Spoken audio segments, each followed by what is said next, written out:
Picture this. I'm helping my wife, Captain Maya Rodriguez, unload boxes from our moving truck, watching her organize everything with military precision that would make professional organizers quit their jobs and become therapists.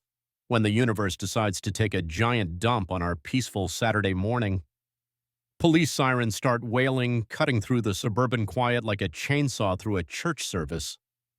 Two county sheriff cruisers come rolling up our Heritage Grove driveway, red and blue lights flashing brighter than a Vegas casino having an epileptic seizure. Deputies climb out with that cautious cop walk, hands hovering near weapons like they're responding to an international incident instead of watching a couple move boxes labeled kitchen stuff and Maya's army gear. Behind them rolls a pristine white Escalade. Out steps Cordelia Whitman, our HOA president, clutching her clipboard like it's the Constitution itself. Officers, this illegal occupancy violates our community covenants. Then Maya steps outside in full army uniform, and Cordelia's about to learn what happens when you call the cops on a decorated military officer. What would you do if police showed up because your military wife moved into your own home?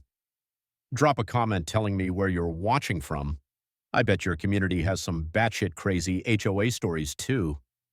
Let me back up and tell you how a peaceful Saturday morning turned into the most satisfying military education session of my adult life, involving federal law enforcement, congressional hearings, and watching a suburban dictator learn that some people don't surrender when you try to crush them. My name's Derek Thompson, I'm 42, and I'm what you might call permanently optimistic about human decency, a character flaw that nearly got me destroyed by the most vindictive HOA president in North Carolina history.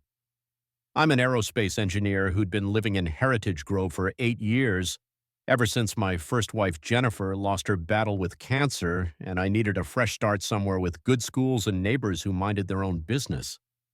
Back then, the community was diverse, welcoming, and felt like the kind of place where military families could put down roots between deployments. That's where I met Captain Maya Rodriguez at a veteran support group. Maya was everything I'd never expected to find again. Brilliant, funny, tougher than titanium, and carrying herself with the quiet confidence that comes from leading soldiers in combat zones and making life-or-death decisions before most people finish their morning coffee. She was completing her permanent change of station from Fort Bragg to Fort Liberty, decorated combat veteran with a security clearance that probably gave her access to information that would make spy novelists weep with envy. We'd fallen in love with military efficiency and the depth of people who'd learned that life is too short for anything less than genuine connection. We got married 6 months ago. Military precision meets civilian chaos, with half the guests in uniform and the other half wondering why everyone kept standing at attention during random moments. Some Heritage Grove neighbors attended, and everything seemed perfect in suburban paradise. Because apparently happiness makes some people physically ill. The morning Maya moved in permanently, diesel exhaust from the moving truck mixed with fresh mulch from manicured lawns, creating that distinctive suburban Saturday scent that says productive weekend ahead instead of constitutional crisis brewing. Enter Cordelia Whitman, 49, recently retired from pharmaceutical sales, and the kind of person who'd probably organize her spice rack alphabetically, then file complaints that the alphabet wasn't arranged properly. She'd been elected HOA president on a platform of maintaining property values and preserving community character, which apparently meant making life hell for anyone who didn't fit her vision of suburban perfection. Cordelia had the face that expensive cosmetic procedures couldn't quite salvage, too much work around the eyes, permanent expression of barely contained disapproval, and supernatural ability to find violations in situations most people would consider perfectly normal, like breathing or existing in her general vicinity. The woman dressed like she was running Fortune 500 board meetings instead of harassing neighbors about mailbox heights. Always business casual, perfectly styled silver hair, carrying that damn clipboard like she was conducting nuclear inspections instead of measuring garden gnome compliance with aesthetic standards. The harassment started immediately. Citation for Maya's vehicle being parked in our driveway. Apparently, government vehicles violated parking restrictions. Never mind that Maya drove a standard Toyota with base stickers.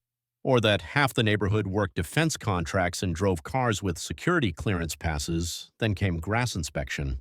Our lawn was cited for being too uniform and displaying institutional maintenance patterns that didn't align with natural residential aesthetics. We were literally being harassed for maintaining our yard with military precision instead of suburban neglect.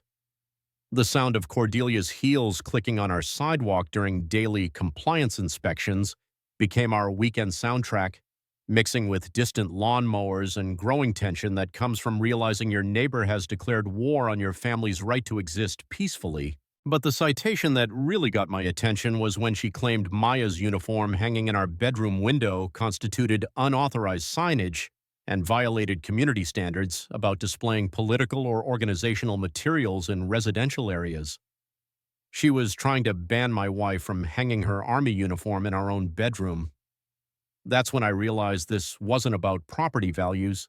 This was about a woman who'd found purpose in making others miserable, and she'd decided that military families were incompatible with her suburban perfection vision. Time to find out what happened when a pharmaceutical sales executive tried to outmaneuver an army officer with security clearance and a husband who understood legal research. This was about to get very educational for everyone involved, especially Cordelia. Cordelia's opening strategy was what I call death by 1,000 paper cuts, weaponizing every obscure HOA bylaw to make our lives so miserable that we'd either conform to her suburban perfection vision or die of frustration fighting bureaucracy armed with clipboards and authority delusions. The citation blitz started the moment Maya's moving truck left. 23 violation notices appeared in our mailbox over 2 weeks, each more creative than the last, like she'd hired lawyers with too much time and not enough actual work to occupy their twisted legal minds. Our military vehicle violations became performance art. Maya's Toyota Camry was cited for displaying government identification because her base parking stickers somehow constituted commercial advertising. The irony was thick enough to choke on.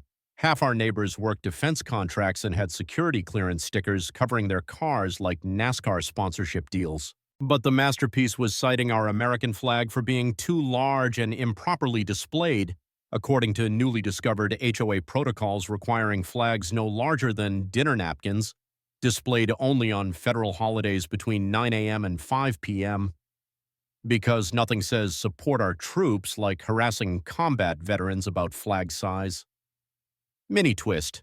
My legal research revealed that Cordelia's enforcement actions directly violated the Service Members Civil Relief Act and federal housing discrimination laws, making her citation campaign not just harassment but potentially federal crimes with serious penalties.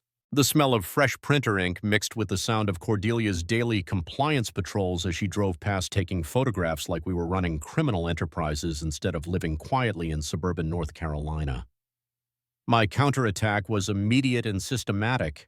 I called Jackson Lee, an attorney specializing in military housing rights, and within 48 hours we'd filed a formal complaint with the Base Legal Assistance Office documenting every violation of federal military protection laws. Knowledge nugget: the service members.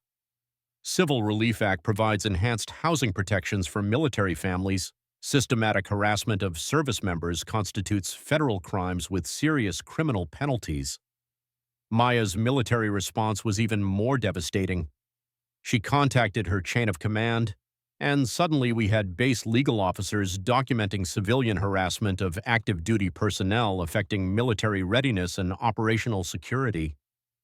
"Derek, this woman has no idea what she started," Maya said, reviewing our legal options with the calm precision that comes from leading soldiers through combat zones. Military families have federal protections that make HOA harassment look like criminal conspiracy. The harassment escalated to surveillance levels that would make authoritarian regimes proud. Cordelia started safety inspections of our unpacking activities. Cardboard boxes violated storage restrictions. Maya's uniform on our windowsill constituted unauthorized signage. She'd appear with measuring tapes, clipboards, and self-righteous determination usually reserved for tax auditors and religious zealots, documenting everything from garden hose angles to welcome mat placement as evidence of systematic violations. The woman had turned harassment into full-time employment that would impress Soviet bureaucrats with its attention to meaningless detail and creative interpretation of arbitrary regulations designed to crush freedom through administrative exhaustion. My favorite citation was for excessive patriotic display because we'd put yellow ribbon magnets supporting deployed troops on our cars. Apparently, supporting American soldiers overseas violated community standards about political statements that could threaten property values. The neighbor support network formed organically as residents realized Cordelia's enforcement could target anyone. Colonel returnee Patricia Brennan started documenting selective enforcement patterns and constitutional overreach with military precision. "That woman's created a police state with better landscaping," Patricia whispered during our accidental mail encounters. "Someone needs to remind her that harassing service members is career-ending stupidity with federal consequences." Jackson Lee started facing retaliation for providing legal advice. His perfectly maintained property suddenly generated noise complaints and violations that hadn't existed during 8 years of residence. But the escalation that crossed every line was citing Maya for inappropriate footwear because she'd worn combat boots while checking mail. Military footwear violated standards about aggressive attire that could make residents feel unsafe. That evening, Maya looked at me with the expression she'd probably had dealing with hostile forces overseas, calm, analytical, and absolutely certain about the appropriate response to threats against American service members. "This isn't harassment anymore, Derek. This is systematic targeting of military families, and that's federal crime territory. Time to call in people who understand what happens when civilians declare war on the United States Army." The taste of incoming justice was sweeter than North Carolina barbecue, and the sound of federal law enforcement machinery grinding into motion was more satisfying than any music ever composed. Because apparently some people needed expensive legal education about the difference between homeowner association authority and federal constitutional protections for military families who'd sworn oaths to defend the country against enemies both foreign and domestic. Cordelia had just discovered she'd picked a fight with the wrong family, the wrong military officer, and the wrong federal protections designed specifically to prevent exactly this kind of civilian harassment of American service members. Time to show a pharmaceutical sales executive what happened when she declared war on people trained to win fights against enemies with superior resources and inferior moral authority. When legal harassment didn't break us, Cordelia escalated to civilian warfare against the United States military, apparently unaware that targeting service members triggers federal protections with enforcement authority that makes HOA bylaws look like suggestions written in crayon by kindergartners with authority complexes. Her next move was political lobbying with pharmaceutical sales precision, convincing city council members that military families posed existential threats to suburban property values. She attended meetings with PowerPoint presentations about transient military populations and their incompatible lifestyle elements threatening long-term residential investments. The woman actually argued that soldiers were bad neighbors because they might get deployed, leaving properties temporarily vacant, which could theoretically impact the visual aesthetics of perfectly manicured suburban conformity maintained by people with too much time and insufficient hobbies. Maya's military response was swift and professionally devastating. Within 72 hours, she'd contacted the Base Inspector General, Army Equal Opportunity Office, and Military Family Life Counselor Program, which existed specifically to deal with civilian harassment affecting military readiness. Mini twist.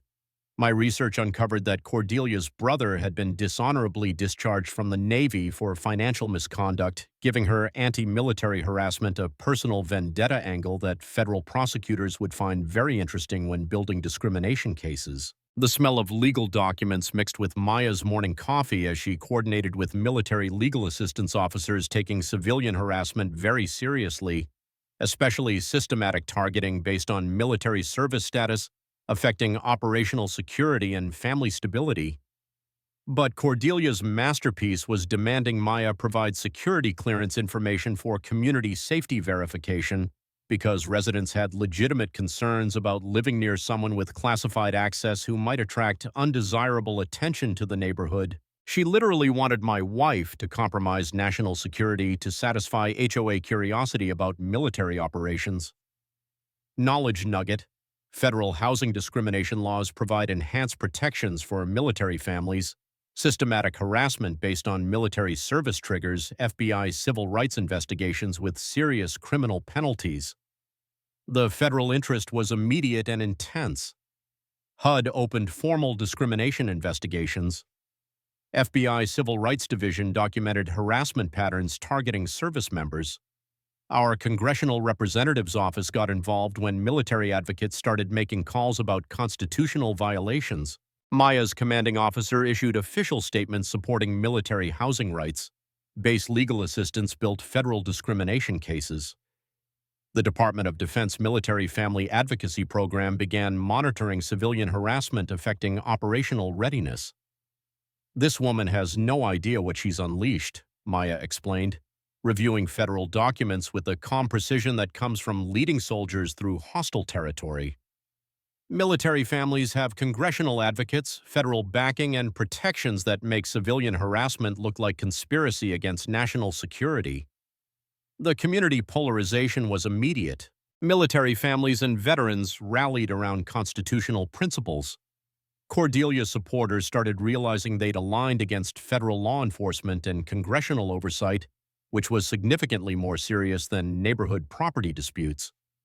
But the escalation that transformed this into federal territory was when Cordelia filed Child Protective Services complaints claiming Maya's military duties created unstable home environment, and Derek was enabling dangerous activities by supporting military lifestyle choices.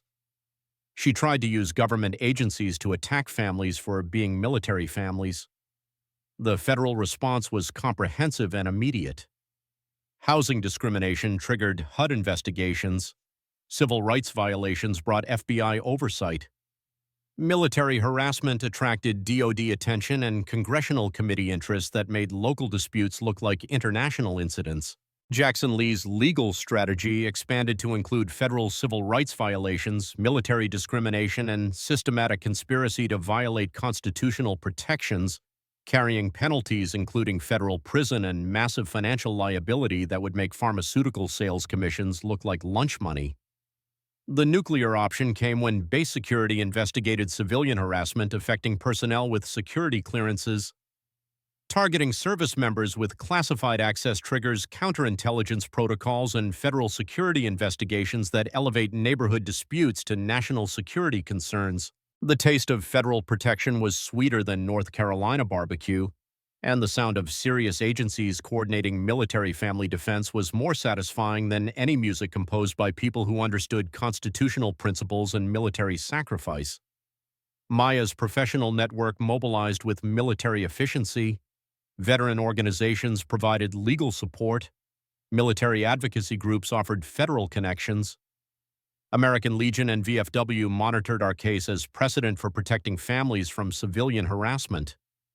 The texture of federal case documents under Maya's fingers, mixed with the distant sound of Cordelia's increasingly panicked phone calls to attorneys who were probably explaining federal jurisdiction and criminal liability, created an atmosphere of incoming justice that felt like constitutional principles defending themselves. Cordelia had forgotten that military families don't just have legal protections, they have federal agencies, congressional advocates, and constitutional rights, backed by people who'd sworn oaths to defend America against enemies both foreign and domestic, including suburban dictators with clipboards and discrimination agendas. That evening, Maya reviewed documents while wearing her uniform, looking every inch the decorated combat officer who discovered that some civilians needed education about constitutional rights and federal consequences. Time to remind people that harassing service members is federal crime territory with consequences lasting longer than HOA terms and pharmaceutical sales careers combined. The federal machinery was grinding into motion, and Cordelia was about to learn what accountability looked like when delivered by unlimited jurisdiction and comprehensive understanding of her legal trouble. When federal protection didn't intimidate Cordelia, she escalated to media warfare with the kind of professional PR campaign that would make political spin doctors weep with admiration and corporate crisis managers consider career changes to less stressful occupations like bomb disposal. She hired Carolina Communications Group, a Charlotte firm that specialized in community relations and had previously convinced neighborhoods that toxic waste dumps were beneficial for property values and childhood development.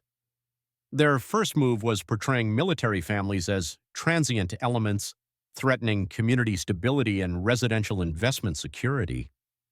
The narrative was genius wrapped in patriotic ribbons with constitutional ignorance bows. Local newspapers received professionally photographed images of our militarized household that made Maya's combat boots look like domestic terrorism preparation rather than normal military family life. Social media accounts like Heritage Grove Watch posted daily updates about military occupation of civilian neighborhoods and federal overreach threatening property rights. Because apparently one Army captain living in her own home constituted military occupation requiring civilian resistance and professional media intervention. Mini twist. Maya's security investigation revealed that Carolina Communications was funded by a Chinese investment company specializing in targeting military communities near sensitive installations, transforming Cordelia's harassment into potential national security threats with international implications. The sound of coordinated harassment mixed with federal investigators suddenly very interested in foreign-funded anti-military campaigns targeting service members with security clearances near classified installations. Maya's counteroffensive through military channels made Cordelia's PR firm look like amateur hour at constitutional violation conventions. Army Public Affairs documented civilian harassment. Defense Department media relations coordinated with congressional committees about systematic targeting of military families. This just became national security territory, Maya explained, reviewing classified briefings I wasn't cleared to see. When foreign money targets military families near sensitive installations, counterintelligence investigates, and people go to federal prison for very long periods. The media attention attracted investigative journalist Staff Sergeant Jake Morrison. Returns. Yeah, from the Charlotte Observer, who'd been tracking anti-military harassment patterns and recognized systematic discrimination with foreign intelligence implications. His articles were devastating. Suburban Warfare, How Foreign Investment Targets Military Families, featured our story alongside documented harassment from 6 North Carolina communities near installations, revealing coordinated campaigns designed to disrupt military operations through family instability. But Cordelia organized Citizens for Community Stability, residents who'd moved here for HOA-enforced values and believed constitutional rights were optional when interfering with real estate appreciation and suburban aesthetic control. Their demonstrations were suburban theater masterpieces. Protesters with professional signs demanded protection from military infiltration and intervention against federal discrimination enforcement, threatening local property rights. The smell of manufactured crisis overpowered natural suburban aromas of mulch and fertilizer, replaced by political manipulation mixed with expensive consulting and what I was beginning to suspect was foreign money with anti-American agendas. Knowledge nugget. Foreign investment targeting military families near sensitive installations triggers national security investigations, reports suspicious harassment patterns to FBI counterintelligence divisions immediately. The breakthrough came when security investigations revealed multiple communities near military installations experiencing identical harassment campaigns, all coordinated by firms receiving funding from the same Chinese investment group specializing in disrupting American military operations. Federal implications were staggering. Counterintelligence investigations, congressional oversight, diplomatic protests, and criminal referrals for conspiracy to undermine national security through systematic harassment of military families with classified access. Morrison's investigation revealed that Carolina Communications was actually a subsidiary of the Chinese company funding property purchases near military installations across the Southeast, making Cordelia's harassment documented foreign interference with American military operations. The harassment isn't personal, Morrison explained during interviews that would become congressional evidence. It's systematic foreign intelligence operations designed to disrupt military stability and force relocations, compromising operational security. The taste of international conspiracy was more bitter than overbrewed military coffee, but the sound of federal agencies coordinating responses to foreign threats against American families was sweeter than any patriotic music ever composed. Federal counterintelligence was mobilizing with the efficiency that makes foreign operatives nervous about their career prospects and retirement planning in non-extradition countries. Multiple agencies were building cases that would make this the largest foreign interference prosecution involving civilian harassment of military families in American history. Maya's military network was coordinating with congressional oversight, Defense Department security, and FBI counterintelligence to document foreign-funded attacks on American military families that violated numerous federal laws, international treaties, and basic human decency standards. That evening, reviewing evidence of foreign interference while sitting in our American home that some Chinese investment company apparently wanted to control through civilian harassment, I realized this wasn't about property rights anymore. This was about whether foreign governments could purchase American neighborhoods and use civilian harassment to target military families, protecting national security, operational readiness, and constitutional principles that generations of Americans had died defending. Cordelia had picked a fight with people trained to defeat enemies with superior resources, international funding, and significantly inferior understanding of American determination when constitutional principles and military families were threatened.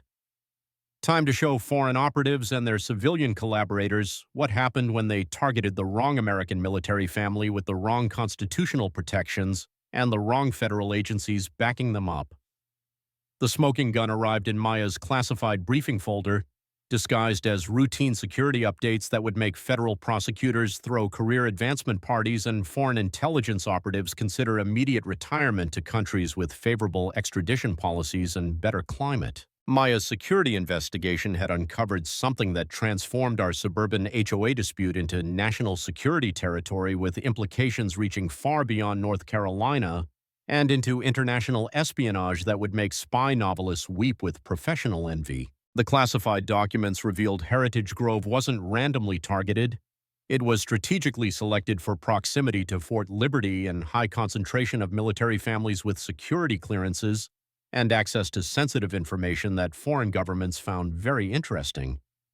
But the smoking gun was financial trails connecting Cordelia's harassment to a Chinese intelligence operation designed to identify, track, and compromise American military personnel through civilian pressure campaigns forcing relocations and disrupting operational security. The smell of declassified documents mixed with Maya's morning coffee created an aroma of incoming justice that was sweeter than North Carolina barbecue and twice as satisfying for people who understood constitutional principles and national security.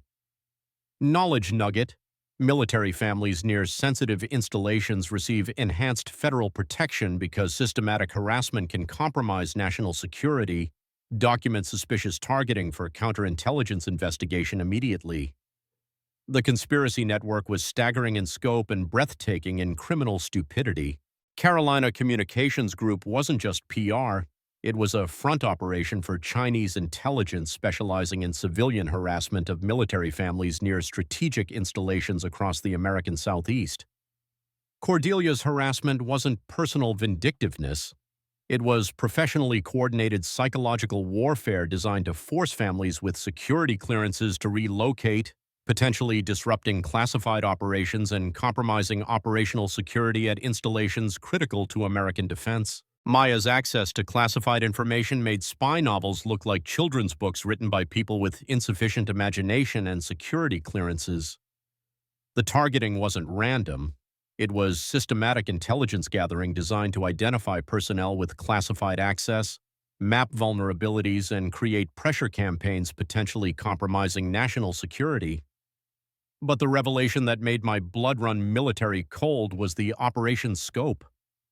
Dozens of communities near installations across 12 states were experiencing identical harassment campaigns, all coordinated by the same foreign network and funded through shell companies hiding Chinese government involvement. Because apparently some people thought they could conduct espionage operations in American suburbs without federal agencies noticing patterns of systematic harassment targeting military families with security clearances and operational responsibilities. The criminal implications were federal and devastating. Espionage, conspiracy against the United States, foreign agent violations, and systematic civil rights violations carrying penalties including life imprisonment for undermining American national security through civilian harassment. Maya's professional assessment was clinical and chilling. Derek, this woman got recruited by foreign intelligence without realizing it. They used her anti-military bias and HOA authority to conduct systematic harassment designed to compromise American operations. The federal interest was immediate, comprehensive, and classified at levels that made our previous legal problems look like municipal parking disputes compared to international incidents with congressional oversight and diplomatic implications. Counterintelligence agencies were building cases spanning organized crime, foreign interference, and constitutional violations that would establish precedent for protecting military families from foreign-sponsored civilian harassment disguised as community management. The communication intercepts were devastating. Federal surveillance had captured conversations between Cordelia and handlers discussing specific information gathering about Maya's military duties, clearance level, and operational responsibilities that could only serve foreign intelligence purposes. The scope was staggering. Hundreds of military families affected, millions in foreign funding, constitutional violations documented with thoroughness that would make prosecutors plan career-defining cases against foreign interference with American democracy. Jackson Lee looked at declassified evidence and smiled like someone who'd discovered video footage of crimes that couldn't be explained away with expensive legal representation or creative constitutional interpretations. They documented their own espionage operation better than most federal investigations. We're destroying an entire foreign intelligence network while establishing precedent protecting military families from international harassment. Time to show foreign operatives and civilian collaborators what constitutional justice looked like when delivered by Americans who understood that some principles weren't negotiable, regardless of foreign funding or suburban HOAs thinking they could terrorize military families. The hunter had become the hunted, and criminals had no idea what federal prosecution looked like when national security was threatened. Our living room transformed into something that looked like a cross between a Pentagon briefing room and a law school study group. If law school study groups involved dismantling international espionage networks and the students carried federal security clearances along with constitutional law degrees and unlimited prosecution authority, Maya assembled a federal task force that would make Supreme Court justices jealous and foreign intelligence operatives consider immediate career changes to less stressful occupations like bomb disposal or marriage counseling in war zones. Department of Justice civil rights prosecutors joined FBI counterintelligence specialists, military JAG officers, and congressional staff who specialized in making foreign governments very uncomfortable about their American operations and retirement planning. This is the most comprehensive national security case involving civilian harassment in 25 years, explained FBI Special Agent Patricia Martinez, spreading classified documents across our dining room table like battle plans for constitutional warfare. We're dismantling a foreign intelligence operation targeting American military families through suburban terrorism, because apparently some people needed federal education about the difference between homeowner associations and international espionage operations disguised as community management with foreign funding and anti-American agendas that violated numerous treaties. The evidence organization was beautiful in its systematic devastation of Cordelia's criminal enterprise and foreign handlers. Financial records tracing Chinese shell company money flows looked like spy network organizational charts. Communication intercepts documented multi-state coordination. Training materials proved systematic military family targeting with thoroughness belonging in espionage museums. The constant rustle of classified documents mixed with coffee brewing at all hours and secure communications coordinating the largest foreign interference prosecution in American history created a soundtrack of democracy defending itself against international threats. Knowledge nuggets for the audience. Military family protection, service members. Civil Relief Act provides enhanced federal protections. Systematic harassment becomes federal crime with serious penalties. Foreign agent registration. Americans working with foreign governments must register. Conducting intelligence operations without registration carries decades in prison. Counterintelligence reporting. FBI investigates foreign targeting of military families. Report suspicious patterns immediately for national security. The federal coordination was moving with efficiency that would make military planners weep with envy and criminal defense attorneys reach for expensive representation and antacid medication in bulk quantities. Counterintelligence agencies were building cases spanning organized crime, foreign interference, and constitutional violations that would establish precedent protecting American families from international harassment disguised as property management. Maya's role had evolved from victim to key witness in national security investigations with congressional oversight and diplomatic implications that made our local dispute look like practice exercises for federal prosecutors. This case will change how authorities handle foreign interference with military families, Maya explained, her captain's bars reflecting kitchen light as she coordinated with agencies that existed specifically to protect personnel from systematic targeting by hostile foreign governments.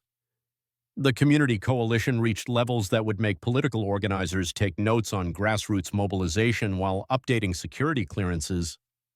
Military organizations from 12 states contributed funding and pressure. Veteran groups provided testimony. Academic institutions offered research documenting foreign interference patterns. The Ally Network included Senator Patricia Reynolds, military family legislation champion, and retired Judge Robert Chen, providing strategic advice about national security prosecutions and international law implications that would make law students update their career aspirations. Technology deployment was comprehensive and classified at levels that made previous legal problems look like municipal disputes compared to international incidents requiring federal coordination and diplomatic protocols with allied intelligence services. Secure platforms for sensitive coordination, intelligence analysis tracking foreign operations, financial investigation tools following money laundering through international shell companies that thought American suburbs were easy targets for espionage operations. Jackson Lee's strategy had expanded beyond civil rights to include federal conspiracy charges, foreign agent violations, and systematic espionage targeting American military families, carrying penalties including life imprisonment for threatening national security through civilian harassment. The war room atmosphere was electric with civic engagement that makes foreign operatives nervous about operational security and constitutional lawyers proud of their educational investments in defending American principles against international threats. Federal prosecutors were preparing landmark cases protecting military families while establishing precedent for constitutional protections, shielding service members from international harassment campaigns that violated numerous federal laws and international treaties. The financial warfare was systematic and designed to bankrupt foreign operations through asset forfeiture, criminal restitution, and civil damages that would make Chinese intelligence budgets look like pocket change compared to targeting American families. International implications were staggering. Diplomatic protests against foreign interference, economic sanctions targeting shell companies, intelligence cooperation investigating similar operations, congressional legislation mandating enhanced military family protection from foreign harassment. The taste of incoming international justice was sweeter than military coffee, and the sound of federal agencies coordinating responses to foreign threats was more satisfying than any patriotic music ever composed by people who understood constitutional principles. That evening, reviewing evidence that would send foreign operatives to prison while protecting constitutional rights for future military families, I felt the unshakable conviction that American law was about to remind foreign governments what happened when they targeted families through civilian harassment. Time to show international criminals what constitutional justice looked like when delivered by federal agencies with unlimited jurisdiction and comprehensive understanding of exactly how much trouble foreign intelligence operations faced when they targeted the wrong American military families. The reckoning was federal, international, and about to become very expensive for people who'd forgotten that American military families have congressional protection and constitutional rights. When federal counterintelligence started asking uncomfortable questions about Chinese investment in military communities, Cordelia shifted from suburban dictator to unwitting foreign asset faster than a pharmaceutical executive changing congressional testimony to avoid perjury charges. Her first move was hiring enough criminal defense attorneys to staff a law school specializing in international espionage defense for people who didn't know they were committing treason. Marcus Steinberg charged $3,000 an hour and had the reputation that made prosecutors simultaneously nervous and excited about career-defining cases. But Cordelia's panic was showing like cheap makeup in summer heat mixed with criminal desperation that smelled like expensive legal fees and dawning realization that federal espionage charges carry life sentences without parole. The evidence destruction was amateur criminality so obvious it belonged in textbooks about federal surveillance incompetence. Carolina communications offices suffered convenient electrical fires destroying servers. The timing was so suspicious that investigators probably added obstruction charges before fire departments finished documenting arson by people under active counterintelligence investigation. Mini twist: FBI surveillance footage captured Cordelia meeting with known Chinese intelligence operatives at Charlotte restaurants, discussing specific military family information and operational details that could only serve foreign espionage purposes. The smell of burned electronics mixed with federal surveillance equipment as counterintelligence documented every evidence destruction attempt by people apparently unaware that foreign operations trigger comprehensive federal monitoring with international implications. Maya's investigation had escalated to levels requiring congressional briefings and diplomatic protests. Derek, they have her on surveillance footage passing information about military families to Chinese intelligence officers, Maya explained, reviewing classified briefings requiring security clearances I'd never qualify for. She graduated from HOA harassment to federal espionage carrying life imprisonment. The federal response was swift and comprehensive: asset seizure targeting foreign-funded properties, travel restrictions preventing flight to non-extradition countries, witness protection for families cooperating with espionage prosecution. Counterintelligence was coordinating with allied services documenting similar operations across NATO countries, making Cordelia's harassment part of systematic international campaigns targeting military families that violated treaties and diplomatic agreements. But Cordelia's desperation reached peak stupidity, with attempts to recruit other board members as intelligence assets by offering Chinese investment opportunities for information about military families. She was expanding foreign recruitment through suburban associations, apparently unaware that counterintelligence takes civilian recruitment by foreign governments very seriously. Because apparently some people thought they could run espionage operations through HOA meetings without federal agencies noticing patterns of systematic intelligence gathering targeting American military personnel.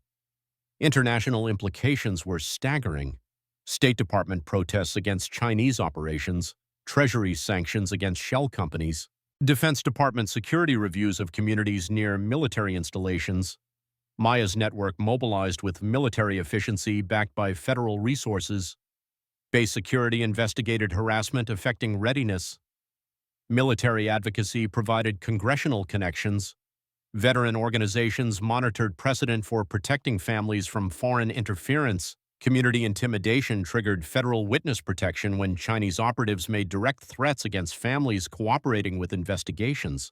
Anonymous threats against Maya's clearance, harassment of supporting neighbors, economic pressure against non-participating businesses, social media attacks through Chinese bot networks. Federal law enforcement response was comprehensive and permanent.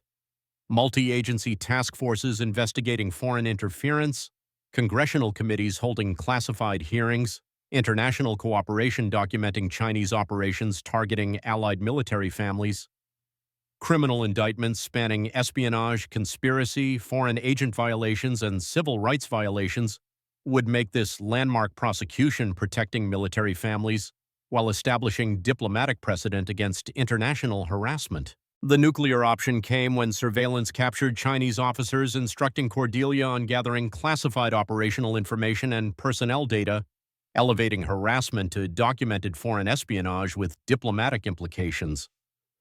Jackson Lee's strategy expanded to include witness protection, international law violations, and diplomatic immunity issues that made previous civil rights cases look like practice exercises for espionage prosecutors. The taste of international justice was more complex than military coffee, but infinitely more satisfying for people understanding constitutional principles and national security implications of foreign harassment targeting American families. The sound of federal agencies coordinating responses to international threats was sweeter than patriotic music, and the sight of comprehensive evidence packages that would destroy foreign intelligence networks was more beautiful than any constitutional document. Maya's professional assessment was clinical and final. This woman declared war on American military families, federal law enforcement, and congressional oversight through foreign intelligence operations. Some battles are not worth having, especially when they involve international criminals targeting constitutional rights. The federal machinery was grinding into motion with efficiency that makes foreign operatives nervous about operational security and retirement planning in countries with favorable extradition policies and limited constitutional protections. Counterintelligence agencies were building cases that would establish permanent precedent protecting military families from international harassment while sending clear diplomatic messages about targeting American service members through civilian campaigns. That evening, reviewing classified evidence that would send foreign operatives to federal prison while protecting military families from international threats, I felt the conviction that constitutional justice was about to be delivered with federal authority and international cooperation. Time to show foreign criminals what happened when they targeted American military families with federal protection, congressional oversight, and constitutional rights, backed by agencies with unlimited jurisdiction and comprehensive understanding of international law violations. The reckoning was federal, international, and about to become very expensive for governments that forgot American military families have enhanced protections and federal agencies that take foreign interference very seriously. Federal pressure intensified like a summer thunderstorm in North Carolina. You could feel electricity building, smell the ozone of international justice, and hear prosecution thunder rolling toward Chinese intelligence operations and their unwitting suburban collaborators. Grand jury indictments landed like lightning strikes, each carrying federal charges that could send criminals to prison longer than mortgage terms. Espionage, conspiracy against the United States, foreign agent violations, civil rights violations, and my personal favorite, conducting intelligence operations against military families while pretending to enforce homeowner bylaws. Because apparently some people graduated from criminal school with degrees in making international incidents through suburban harassment. Asset forfeiture was comprehensive and devastating. Federal agents seized properties, accounts, vehicles faster than vultures during diplomatic crises. Cordelia's house, investments, designer handbags became evidence in what prosecutors called the most documented foreign intelligence prosecution in history. Mini twist. Federal wiretaps revealed Cordelia's desperation. She'd contacted Chinese consulate officials claiming diplomatic immunity and requesting extraction to Beijing, essentially confessing to foreign intelligence operations while agents listened real-time. FBI response was swift with international implications. Within hours, federal marshals had Cordelia under surveillance while building charges that made existing problems look like parking violations compared to treason and espionage. Agent Martinez called with updates sounding like prosecutor Christmas morning. Derek, she just graduated from suburban harassment to attempted flight to hostile territory. We're talking conspiracy charges keeping her in American prison until Chinese intelligence forgets she existed. Community mobilization reached fever pitch as word spread through military networks. Our International Liberation Rally grew from local support to national security demonstration faster than wildfire in drought season. 500 supporters gathered at Heritage Grove, creating atmosphere electric with civic engagement that makes foreign operatives nervous about operational security. Military families arriving from multiple states mixed with barbecue smoke from people who'd driven hours to witness federal justice. National crews transformed our neighborhood into constitutional headquarters with international implications.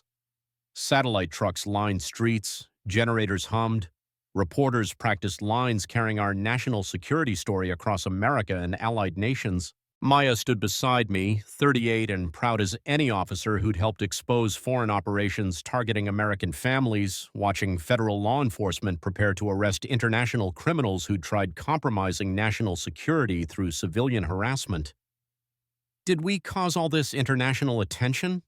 Maya asked, gesturing at media circus and federal demonstration. No, we refuse to let foreign criminals target military families. Everything else was agencies doing their job and patriots defending constitutional principles. A veteran in the crowd shouted, "They tried to spy on our families." A military spouse added, "Constitutional rights aren't for sale." Children pointed excitedly, "Are those the bad people from China?" Cordelia's final appearance was criminal self-destruction that international law schools would study as defendants, providing evidence, while cameras documented everything for congressional hearings and diplomatic protests. Against attorneys' advice, she arrived with hired protesters and manufactured outrage that fooled no one with functioning brain cells or security clearances. "This is government tyranny!" she screamed to federal agents, cameras, and 500 witnesses gathered to watch constitutional rights get protected from foreign interference. International cooperation against community governance violates American sovereignty. The irony was thick enough to serve at diplomatic receptions as examples of foreign operatives who never learned when to stop talking while prosecutors documented espionage evidence. Federal marshals maintained professional order, but you could see satisfaction watching someone provide additional conspiracy evidence while digging their legal grave deeper with every word. The political bombshell dropped when FBI agents arrested Chinese consulate cultural attaché Li Wei during live coverage for coordinating intelligence operations against military families through civilian harassment. Watching foreign intelligence officers expelled from the United States sent shockwaves through diplomatic establishments and probably caused emergency shredding in Chinese consulates across multiple states. But the most satisfying moment came when agents approached Cordelia mid-rant with enough backup to handle espionage operations, or one desperate civilian who'd forgotten that targeting military families triggers federal protection. "Ma'am, you're under arrest for conspiracy against the United States, espionage, foreign agent violations, and civil rights violations," Agent Martinez announced with satisfaction that makes careers worthwhile. When foreign governments target American military families through civilian harassment, they've picked the wrong fight with the wrong constitutional protections. The crowd erupted like stadiums during constitutional championships. An elderly veteran wiped tears saying, "Finally, someone protected our military families." A young mother explained to children, "This is what happens when good people fight foreign criminals." The sound of handcuffs clicking while 500 witnesses celebrated was sweeter than church bells announcing federal justice with international implications and diplomatic consequences. Standing there watching agents process international criminals who'd threatened military families while supporters celebrated constitutional victory, I felt the unshakable conviction that sometimes good people can defeat foreign interference when they refuse to surrender American rights to international criminals. Some battles are worth fighting, especially when foreign operatives underestimate constitutional principles and federal law enforcement with unlimited international cooperation and comprehensive understanding of espionage consequences. The hunter had become the hunted, and these international predators learned what accountability looked like when delivered with federal efficiency and diplomatic authority. The House Armed Services Committee hearing room had never hosted anything like it. 300 people packed the gallery, creating the most patriotic gathering Capitol Hill had seen since Veterans Day, complete with military families, constitutional lawyers, federal prosecutors, and enough media coverage to make presidential campaigns jealous. Television crews lined hallways like a technological parade of constitutional journalism. Satellite trucks surrounded the Capitol, generators hummed, and democracy in action mixed with the distinctive aroma of righteous anger that comes from Americans watching foreign governments target military families through systematic civilian harassment. Maya stood at the witness table in army dress uniform, captain's bars gleaming under lights, looking every inch the decorated combat officer who'd helped expose international espionage operations targeting American service members. 6 months ago, Maya began, her voice carrying across the packed room and through live feeds, my family thought our biggest challenge was integrating into a new community.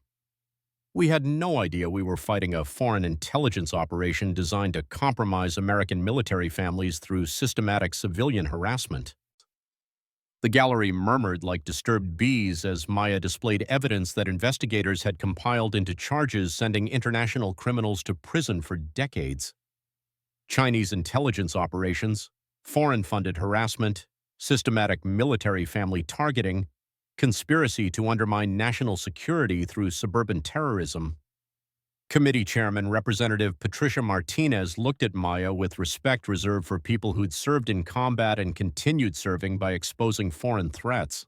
Captain Rodriguez, how did civilian harassment affect military readiness and operational security? Chairman Martinez asked with congressional authority and genuine concern for military welfare. Ma'am, systematic harassment creates instability that foreign intelligence seeks to exploit, Maya replied with military precision. When civilian communities target service members through coordinated campaigns, they're conducting psychological warfare against American military personnel. Because apparently some people needed congressional education about the difference between homeowner associations and international espionage operations targeting American national security through suburban harassment campaigns. The drama peaked when Cordelia's attorney Marcus Steinberg attempted desperate legal maneuvering, requesting permission to address constitutional violations affecting his client's civil rights. Chairman Martinez's response was swift and devastating. Mr. Steinberg, your client faces federal espionage charges for targeting military families.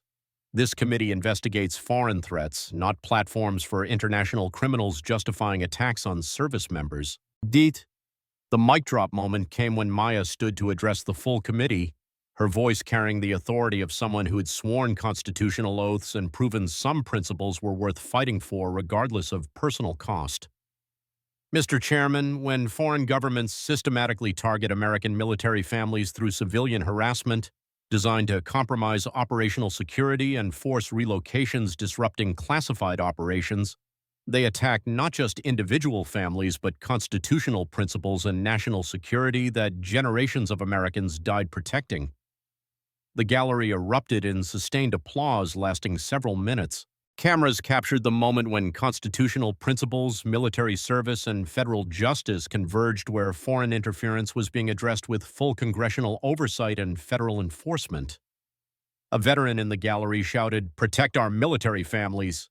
A military spouse added, "Constitutional rights aren't negotiable." Children waved small American flags while pointing at Maya. "That's the soldier who beat the bad people." But real vindication came when FBI Director James Patterson announced international investigation results that had grown from suburban harassment into comprehensive counterintelligence operations. This investigation resulted in 17 Chinese intelligence operatives arrested and deported, 43 million in foreign assets seized, and systematic harassment campaigns dismantled in 47 communities across 12 states. Director Patterson announced to stunned silence followed by thunderous applause. An elderly veteran wiped tears, saying, "Finally, someone protected our families from foreign enemies." A military spouse explained to children, "This is what happens when good people fight for constitutional rights and national security." Constitutional impact was immediate and comprehensive. Emergency legislation mandating federal protection for military families from foreign interference, enhanced penalties for targeting service members through civilian harassment. International cooperation protecting allied military families from similar operations. Committee members from both parties stood applauding Maya's testimony, creating rare bipartisan unity around protecting American military families from foreign threats and constitutional violations. The taste of constitutional victory was sweeter than any military dining facility meal, and congressional applause for military family resilience was more satisfying than any patriotic music ever composed by people understanding sacrifice and service. Standing in that hearing room, watching Maya receive recognition for exposing international threats while supporters celebrated constitutional justice, I felt the unshakable conviction that American principles still meant something when families refused to surrender rights to foreign governments, using civilian harassment against military personnel. Justice in America tastes sweeter than freedom and hits harder than federal law enforcement with unlimited international cooperation and comprehensive understanding of constitutional violations disguised as community management funded by hostile governments. The hunter had become the hunted, and international predators learned what accountability looked like when delivered by congressional oversight, federal prosecution, and constitutional principles that still meant something to Americans understanding military service and national security.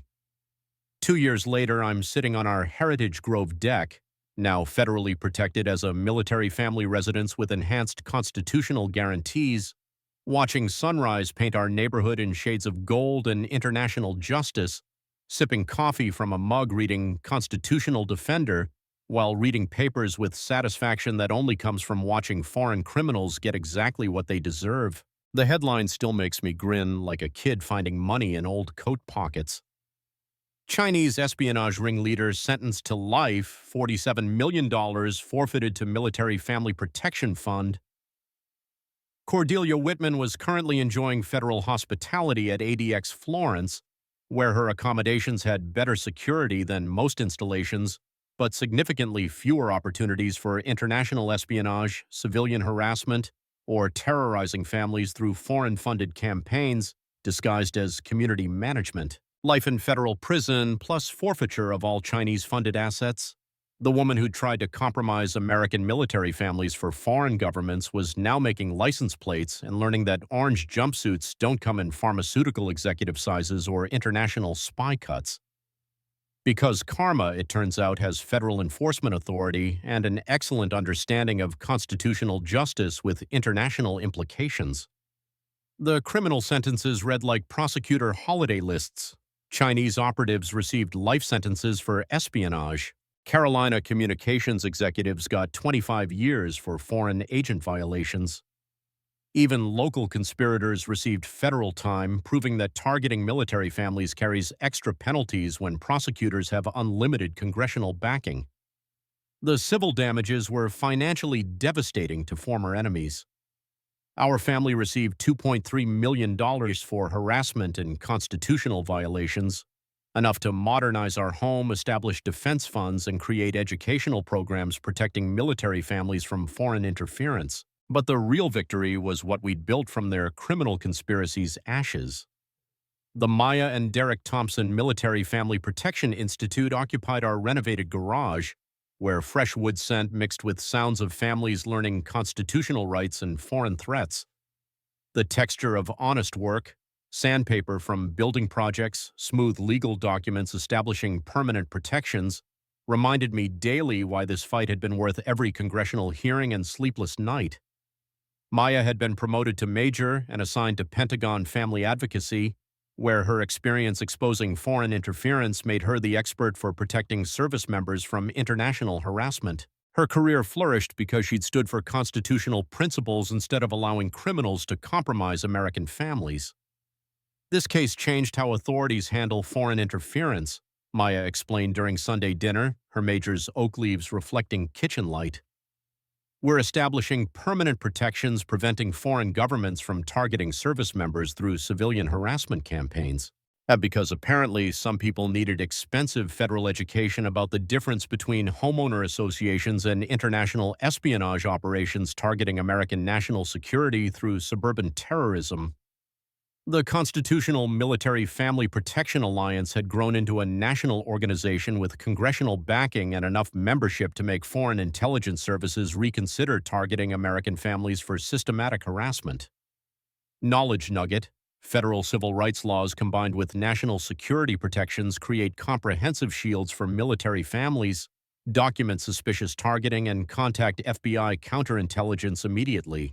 The Supreme Court unanimously upheld our case as national precedent, establishing that military families have enhanced constitutional protections from domestic harassment and foreign interference, with agencies required to investigate systematic targeting. Our annual North Carolina Military Family Constitutional Rights Festival draws 10,000 visitors celebrating military service, constitutional principles, and international cooperation protecting American families from foreign threats. The same community center where agents arrested criminals now hosts constitutional law seminars. The taste of victory coffee mixed with bacon cooking and satisfaction of constitutional justice created flavors of American liberty that reminded me why some battles are worth fighting when protecting principles that matter more than suburban convenience or foreign intelligence objectives. The Sarah Thompson Memorial Scholarship funds military children studying constitutional law and international security. The Military Family Protection Research Center partners with universities documenting how federal oversight protects families when foreign governments attempt compromise through civilian harassment. Next year's challenge involves energy companies seeking pipeline easements through military housing, but that's another constitutional battle for families understanding that some fights protect American principles worth defending. The sound of suburban mornings, yes, bird singing, distant reveille, honest life beginning, mixed with constitutional freedom, created symphony of liberty that generations would recognize as rights defended and preserved against foreign threats. Standing on my deck, breathing fresh air mixed with satisfaction of constitutional victory, watching Maya arrive for Sunday dinner in her Pentagon vehicle, I felt deep contentment knowing we'd not only survived international harassment, but transformed it into permanent protection for American military families. Drop a comment with your own HOA nightmare story. Let's keep defending constitutional freedoms together. And if you want to see more victories against government overreach and foreign interference, hit that subscribe button. Because constitutional justice still means something when military families refuse to surrender rights to international criminals who forgot that American service members have federal protection, congressional oversight, and constitutional principles that aren't negotiable regardless of foreign funding or harassment campaigns.